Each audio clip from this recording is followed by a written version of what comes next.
version of the whole you. I'm your host, Kate Edwards, and I'm so excited that you're here to join me.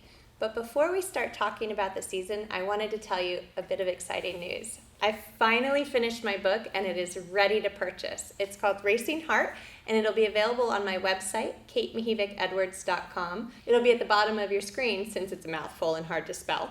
But it'll also be on amazon.com. So if you want to purchase it there, that'd be great. It tells you a lot about my story and how I got where I am today. So I hope you enjoy it. So this season, we're going to talk about pain as an underlying factor for all of our episodes. And the reason that I chose this is because of the feedback that I received from you. Everybody seemed to really like the pain episode and some of the cooking episodes and things like that from last season. So this time, everything we talk about will have a little bit of an underlying theme, because what I want to help you do is manage pain yourself, whether it's an acute pain that you're having or perpetual pain. I want you to help yourself get out of it. So some of the things we'll be talking about will be what can you do with your diet to improve pain, what kind of postures can you do at home, like yoga poses can you do, or Tai Chi. We're also going to be talking with someone who does laughter yoga. So laughter is the best medicine for pain. So she's going to come on and we're going to do a very funny episode about laughter. And so many, many more things. Today we have somebody here with us. I think this will be a really great way to start the season. That's going to help show us how to get rid of myofascial pain and trigger points. So today we have Corey Dobbins. Hi, Corey. Corey is a licensed massage therapist, and she is the owner of Core Balance and Wellness. Her website is visitcore.com. So Corey and I work together regularly. She's my massage therapist as well as my friend and colleague, so I'm really excited to have her. Thanks for coming. I'm so excited to be here to talk about myofascial release and pain, and to do it with you is fantastic. Yeah, it's pretty good. Okay, so let's first start talking about what is myofascial pain. So essentially, we all have fascia. So we want to dive into fascia? Let's do it. We're going to dive in. So essentially, our entire body is encased with this thin layer of tissue called fascia. I like to call it saran wrap around the body. Yes, exactly. So imagine all your organs, your muscles, everything's encased with this saran wrap, right? Mm-hmm. And so it's all there, it's healthy, you're moving, you're loving life, everything's feeling good, and then something happens, a direct trauma, an injury, a mobility issue. Surgery is a great example. Yeah, scars can cause issues mm-hmm. with it. Mm-hmm. And so imagine you've got that saran wrap, and then you pull tightly on it, and at some point the tension becomes so unbearable essentially that it starts to tear or rip or take on different shapes. Yep. And so that's when you develop active trigger points. Right, and I like to think about it too. My saran wrap idea is, every time you're trying to put saran wrap over a bowl and it gets stuck on your fingers, right? So imagine when you put your finger in the saran wrap, how all those lines of pull kind of come through. That's what happens in the fascia. So as a physical therapist, I work with myofascial pain all the time, just like you do. Yeah. And I think that physical therapists and massage therapists can work really well together to help with this type of pain. Mm-hmm. But anyway, go ahead with the fascia a little bit. Yeah, so essentially when the fascia gets disrupted, it becomes injured, then we develop pain patterns. So and those are active trigger points essentially. So that's just pain in our muscles. And so a really cool thing Kate and I love to talk about is the idea that we all have this map. So if you look behind us, there's trigger point charts back there, and it shows every person has the same potential to have an active trigger point in the same location. It doesn't mean you're always active. When they're not active, they're latent trigger points. So as a massage therapist, if someone comes in with lateral knee pain, right, I won't always look at their knee first. I'll say from a muscular perspective, what feeds that pain pattern. Mm-hmm. So I'm looking at the hip flexors, the IT band, and then clear that. And then if there's a joint issue, then I refer to Dr. Kate.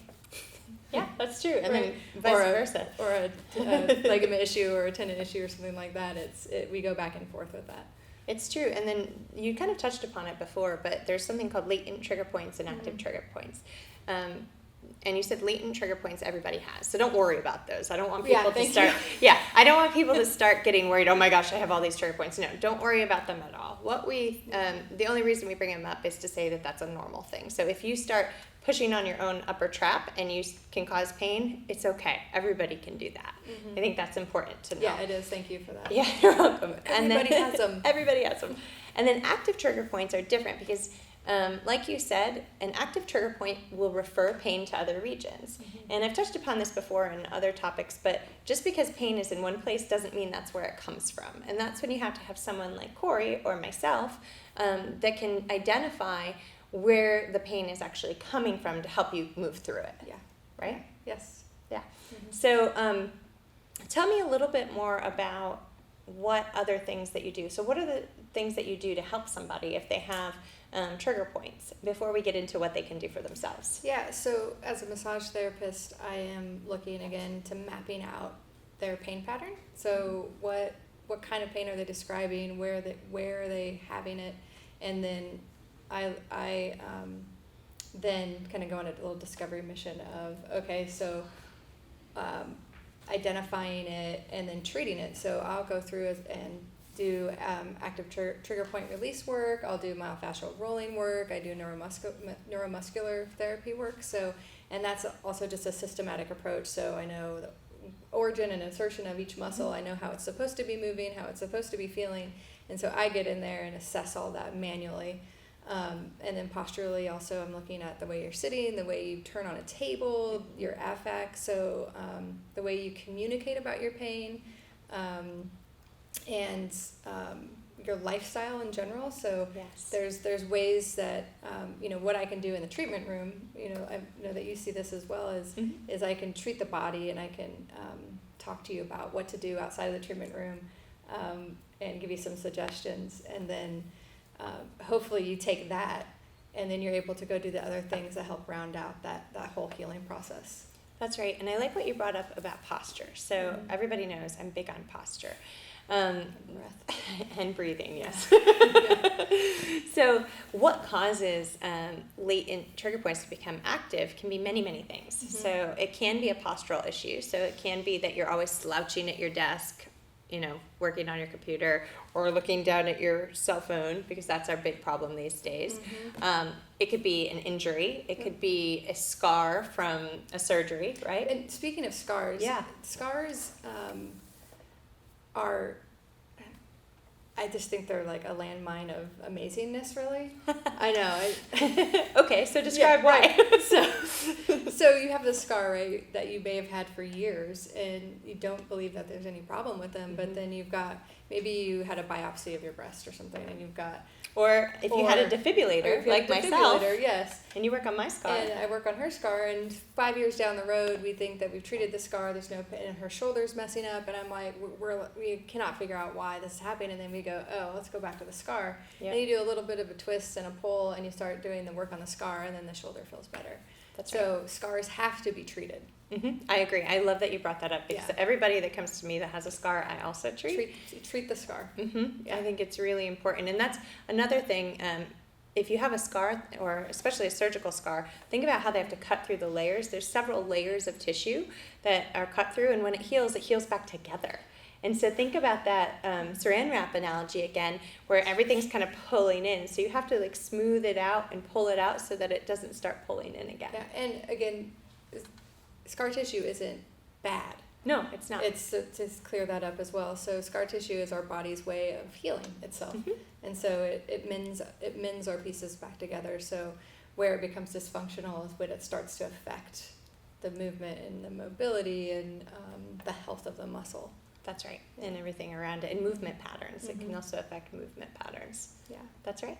Good. You touched upon skin rolling. I'd like to talk about that too, because skin rolling can be really painful, but it's another way to treat myofascial pain. Yes. So often in a massage or trigger point therapy, you'll see somebody... I'm going to come over here. Yeah, come over here. I'm stuck. Oh, it's cool. We'll stand. So you'll see, let's get a good picture of Kate's arm.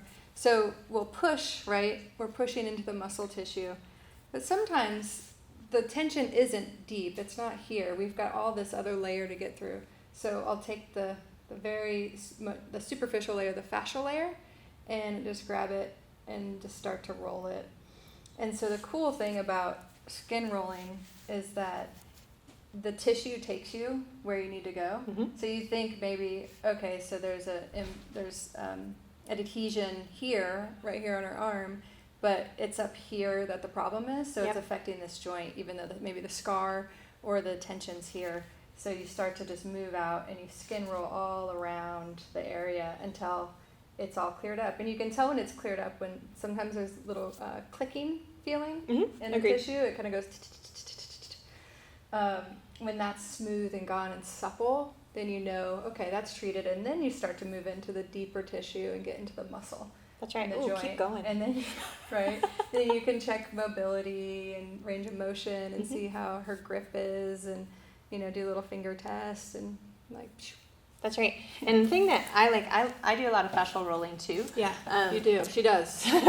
Oh yeah, I've done it on her. Yeah, But I think it's great because what everybody should know is you should be able to move your skin like this. Yeah. It should move like that. If it doesn't, that's another way that you can start to help yourself, right? Yeah. You can help yourself move the skin around. And if you can't do it yourself because it's too painful or you're not really clear, then you would go to see someone like Corey for Yeah. that.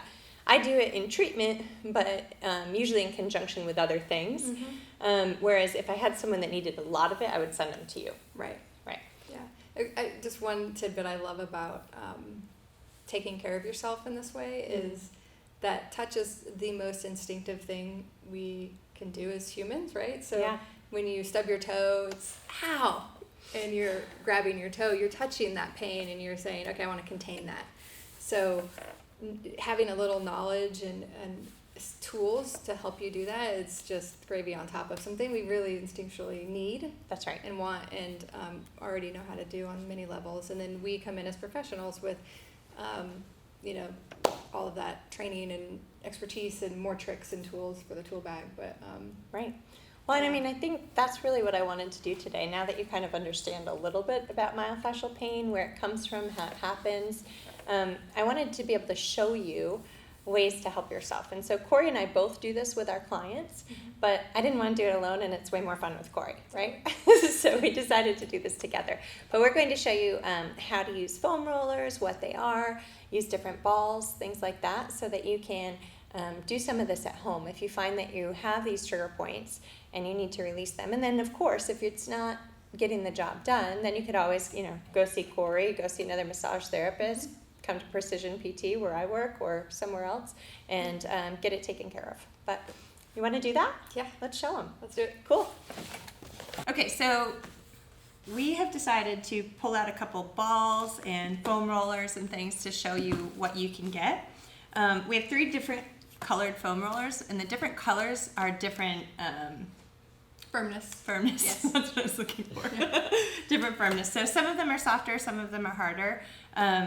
Which one? Tell us a little bit about them. So this one right here is the softest and most flexible. So you can see how it bends. So this is really good for people who have high sensitivity to pressure and pain. In my practice, the people I've seen that need this the most are people with autoimmune illnesses. Sometimes And some of the older patients. And older patients and fibromyalgia patients. And so this is really good for that. And then we've got the blue one and the black one, which are essentially the same firmness, however, has a different covering. So the black feels harder to the touch, and it is harder to the touch. That is a little bit more cushion in the lining. However, it's the same firmness. Right, and so for you to decide which one you want, you have to kind of know your body a little bit. So I prefer something more like the black one that's a little bit harder because that's just what I'm used to. But if you've never done something like this, it might be too hard. Some of my clients ask me if I'm trying to torture them or help them when I put them on that one. So just be aware of that. You can start with that. She might start with something like this. The other thing is there are a ton of other foam rollers out there. Some of them have bumps on them, some of them have points, some of them vibrate, some of them have holes in the center, some don't. So there's a whole bunch of different things to think about. If you're starting, you might start with something like this. There is some research out there about vibrational therapy helping. So depending on what your issue is, you might use vibration. Now I can't, and I don't really want to because it might affect my defibrillator. Yeah. So I don't use that kind of thing. The ones that have holes in them are good for traveling. Sometimes they're half size, right? And you can stuff socks and underwear in them in your suitcase. But yeah, so there's a whole bunch of different things that you could do, but the black one is a really great one to just start with and get used to, or this one. Okay? Yeah. Good. So why don't we go through a couple of things? So to start, yeah. So a wonderful and basic exercise to start with the foam roller is one of Dr. Gates' favorite. My favorite. And it's a spine roll, so it's flexion and extension of your spine. So what you do is... So, and I just want to say I love this one because it's really good for anyone that has upper back pain, lower back pain, because it's really for the thoracic spine, which is in the middle, and the thoracic spine is what is in between the neck and the back. So if you have issues with either, this is a great thing. It is. Cool. So you interlock your fingers behind your neck, head, so you're supporting your head, and lift off of the mat, and then roll the roller up towards your head as you drop your head back. And then lift your head up, tucking your chin, and then push out. And the roller goes down your spine. And then you could repeat that at your own pace. Right. And something that I also tell my clients is to bring their elbows in. Because if you bring your elbows in, it takes your scapula or your wings away from your spine. And you can get to that spine a little bit more easily. So you do this. And it feels delightful. Yep. Feels really good. Great. Yep. And so moving down. So I just want to actually say something too. In terms of how long do I do this? This is a question that people ask. So what do you typically say? So what do I say? Well, I mean, for me, it depends, right? It depends on the client. And I mean, I teach whole foam roller classes that last an hour, and I'll take people through a series of exercises that last anywhere between a minute to 4 minutes, depending on what part of the body it is and what we're doing. So when I'm personally foam rolling, I can go through what we're going to show you now in like 5 to 8 minutes. Yeah. And it's perfect. Exactly. Or I can spend an hour doing it. So yeah, and I like depending on what you have, the upper back stuff, I usually tell people a minute or two, and then you move on to the other things. So yeah, total time on a foam roller, probably 8 to 10 minutes total with all these exercises. Yeah. Okay, good. All right, so what's the next one? Glutes. Yep. Oh wait, and then you could also do, Go ahead. you could also do back like this. Yes. Over, so go to one spot, and then go back, right? And then go to another one, and go back. Good. I love that. Some of my patients call that this backbreaker. Right. So some people don't like it. If you're really sensitive, I wouldn't try it. Or if you have or you could use the softer one. Or if you have osteoporosis, or even osteopenia in your spine, you might not do that one. Okay. Good. Yep. So glutes. And glutes. This is everyone's favorite. Okay. So we'll start with our left leg over our right. And she's mirroring me, so she's right leg over left. Just to make the camera look good. Yeah, exactly. And then you lean towards the side that's up. Yep.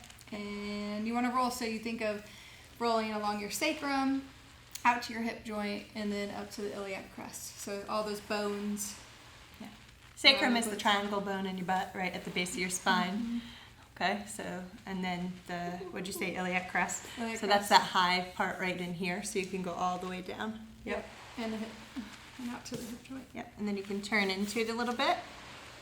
Right? Ow. Stop being a wuss. No, I'm just kidding. I'm making a very stoic face. So this is a good one. I actually really like this one, but I also like to torment myself slightly. Yeah.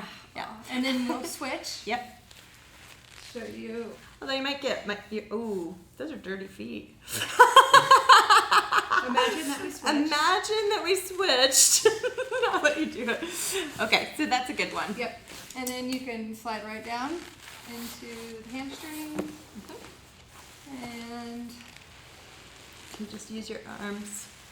And if you have any problems with your arms, like this hurts, then you can also come down to your forearms and do it. It's not as good, it's harder, but then you just kind of sneak down a little bit like this and put pressure. Mm-hmm. So that's what I like to do. Good. And then push it down. I just like to get my pant legs out of the way because they're a little baggy. And I just shake my legs back and forth, and I work the foam roller down from my knees to my ankles. And this gets the calf muscle. Yeah. And then you could also cross one leg over the other and give it a little extra pressure. Oh yeah, and you can And go move. up. And again, from the tormenting perspective, I like this better. I was starting with a softer approach. Typical. I know. Massage therapist versus PT. Oh, come on, you're not that bad. I'm actually quite nice. Good. All right, and then to round out the front of the body. We could probably do it this way too. I'll do it this way, you do it that way. Okay. Hopefully I don't fall. Oh, wait, which one are we gonna do? You tell me. I was gonna start with quads. Okay, whoops. So you could do it this So we'll way. do the quads, and it's a military crawl, essentially. Trying to get under the barbed wire. Yeah. Get under the barbed wire.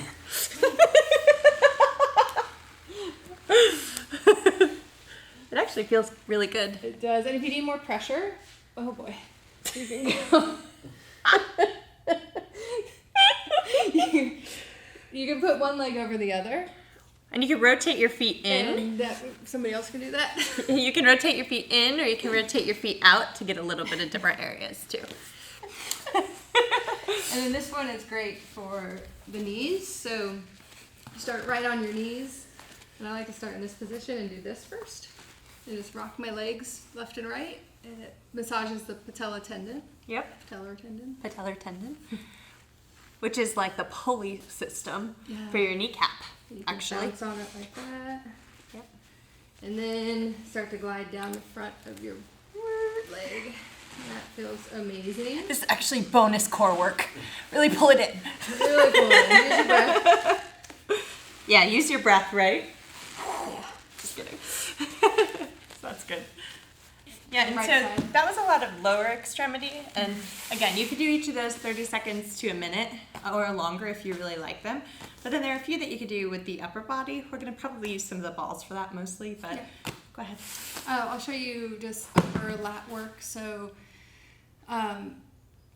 what I see people with forward head posture like that, yes, is that it starts to create imbalances all the way through the shoulders and through the side body. So side body muscles are really, really important, and I think they are often forgotten about. I do too, and actually if you think about the lats, they Yeah. attach, so the lats attach through the fascia to the glutes. Mm-hmm. So fascia is what transmits force through each set of the muscles. So if you have any problems with the glutes or the lower body, it would be helpful to work through your lats. And then vice versa, if you have anything with the upper body, you might work through your glutes. Yeah. Yeah. So when we're showing you, what we're showing you is the major points to hit in a short period of time. So lats are definitely top of that list. Yep. So you want to get on your side, and we'll both do our right arm. Yeah, I can't do my left again because of that. And so this is a static movement. So right now, I'm on my teres, really, is what I'm on. Yeah, I'm more than my lat. Yeah. This is the beauty pose.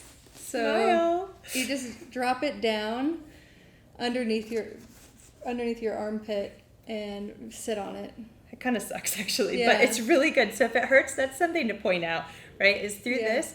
If it hurts a little bit, it's okay. It shouldn't be excruciating, but it won't feel good until it's over. And then you start and continue to move down a little. I just moved another segment, so just another segment meaning a rib.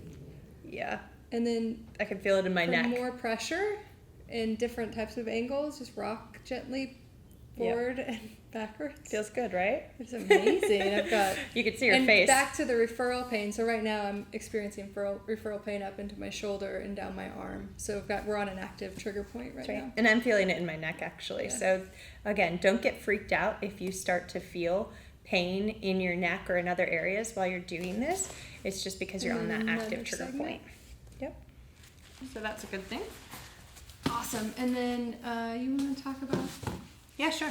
So there are a couple different balls here. So the orb is my favorite, actually, for glutes in particular, because it really can get into it. I actually like it better than a foam roller for glutes. The website that you can get this on cracks me up, so I have to say it. Injurybegone.com. I don't know why it cracks me up. It is cool. States its purpose. But you could get on the ball and you could sit on it and really get into the spots. Now this is way better than the foam roller if you can tolerate it. But if you can't tolerate the foam roller, don't use this. Okay, so that's the thing. But this is good for a lot of places. Yeah, use a tennis ball instead. But I like the balls and things for higher up in your body, like upper body, neck, shoulders, that kind of thing, because it's smaller and the muscles are smaller, right? Yep. So you want to show us a couple things? Yeah, so maybe like shoulder, posterior shoulder, things like that. Yeah, so with the balls, I'll go ahead and use a lacrosse ball. So right now I have a standard lacrosse ball, a standard tennis ball, and then some spiky balls that are good for feet and... Yeah. So actually, side note, if you have plantar fasciitis or something like that and you need to break up some of the plantar fascia, these balls, and actually there's a smaller size that's even better, are great for the bottom of the foot where you can just kind of work through like this. And you can do it sitting in your chair at work, which is cool. Or you can do it while you're watching TV or while you're just hanging out reading a book, whatever. It actually feels really good, but it can help break up some of those fascial issues in the bottom of the foot. So with posterior, which is the backside here, shoulder work, we can just lay on the ball and So she's, rest like, right on it. through here. So I'm through the shoulder blade, the scapula there, and for me right here, I can just lay on this and I'm getting an active trigger point that's referring down my back. Yeah. And I often, again, get it through your neck, or sometimes, this is the other piece I wanted to say, is sometimes you actually feel it in your chest. So people are afraid of chest pain. You might feel pain in your chest when you're doing these trigger points in the back, and that's very common. And then add in movement, so I'm up high enough and I can move my shoulder joint around and I'm getting different angles of the muscle here as I open and close my arm. Yeah. And so if you're having pain up through here in your neck from posture or whatever, working through the posterior shoulder, so the back of your shoulders, not just necessarily here, can be very helpful. Yeah. Right? The other thing you can do is 2 balls, right, on either side of your spine. So if I sit like this, you could put them back here and lay on them like that, right? Yeah. And then move them down. Good. Or you could put them back your neck, right? So if you laid down, so back here, go ahead and lay down and put them underneath here. This might help with headaches. Can you see that? Yep. Might help with headaches. Now, a better way to do this is put them in a sock. Put 2 balls in a sock, tie a knot so that they don't fall away. Because if I let go, don't hit your head, but if I let go, they go apart. So if you put them in a sock and tie it, then they'll be held together and you can set them here. Yeah. You may even put a pillow under your head so they don't slide as much. That's really good for headaches too. So. Yeah, to get those occipital muscles. Exactly. Yeah, so that's basically it with these. Any other things that you use them for or tell your clients for? I always instruct people to carry a tennis ball or lacrosse ball or the ball of choice with them. Like when they're traveling? When they're traveling, during their day, keep it in their car, in their purse, in their bag. Because like Kate said, it's put it under your desk, use it. Foam roller, it only takes 5 to 10 minutes to foam roll. First thing in the morning, it's such a fantastic way to start off your day.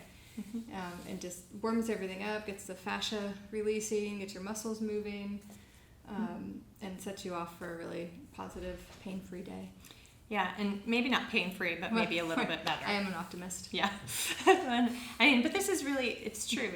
And some of the things that you can do for yourself to make pain better or manage your pain or get yourself out of pain, and this is a really great way to do it. And the other thing to remember, which I've said a couple times, and so has Corey, that just because you have pain in one area doesn't mean you don't need to work out other areas, because muscles and fascia run throughout the entire body and everything's connected. So if you're having neck pain, don't forget your back or your glutes.